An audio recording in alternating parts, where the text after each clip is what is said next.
Всем привет! Я автор канала Сергей Тихий, задержанный административно 21 февраля 2020 года.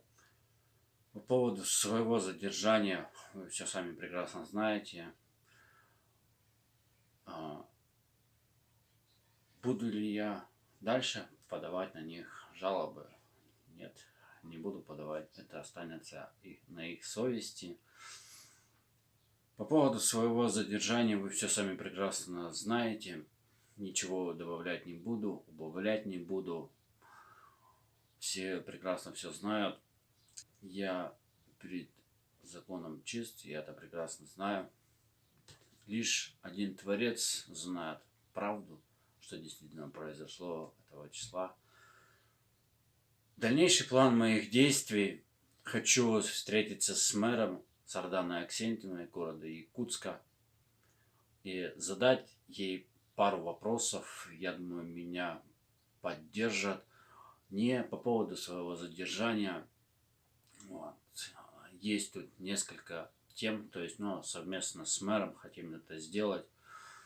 Вот. Я думаю, она меня поддержит или не встретится, кто знает.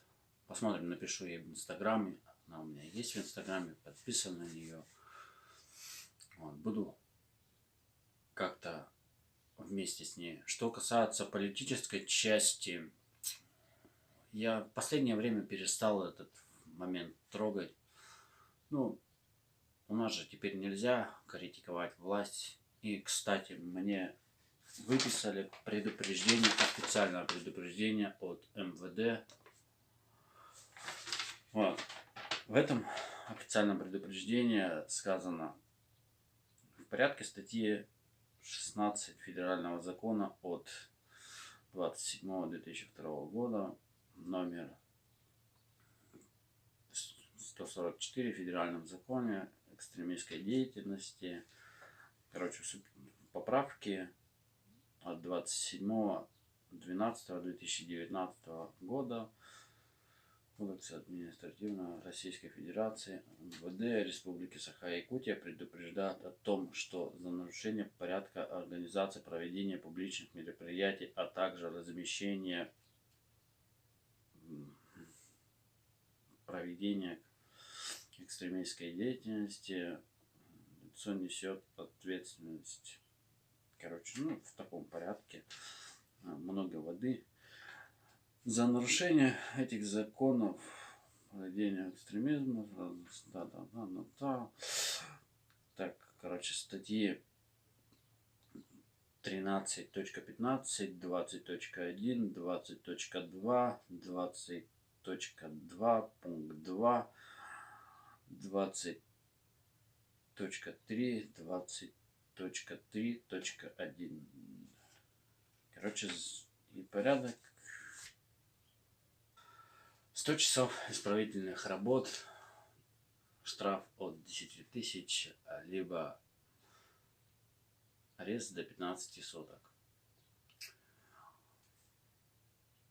Всех хочу поблагодарить, кто помогал местным изданиям, помогал распространять информацию. Всех хочу поблагодарить. Местных, заводские все уже знают. Из моего города тоже все знают. Я был в шоке, конечно. Думал, вообще никто не будет знать. Даже не надеялся никого, что получится какая-то огласка. Нисколько не надеялся даже. Даже и не думал на этой теме хайповать или не хайповать. Не знаю, как правильно сказать. Посмотрим, что дальше будет. Все, попрощаюсь с вами. С вами был автор канала Сергей Тихий. До скорых встреч. Пока. Всего доброго. Подписывайтесь на канал. Оставляйте свои комментарии по этому вопросу. Если вы хотите мне помочь с работой, пожалуйста, звоните по номеру телефона, указанным на экране. Правда, так буду писать. Буду искать работу, вставать на учет, прописка и все в таком духе. Пока-пока.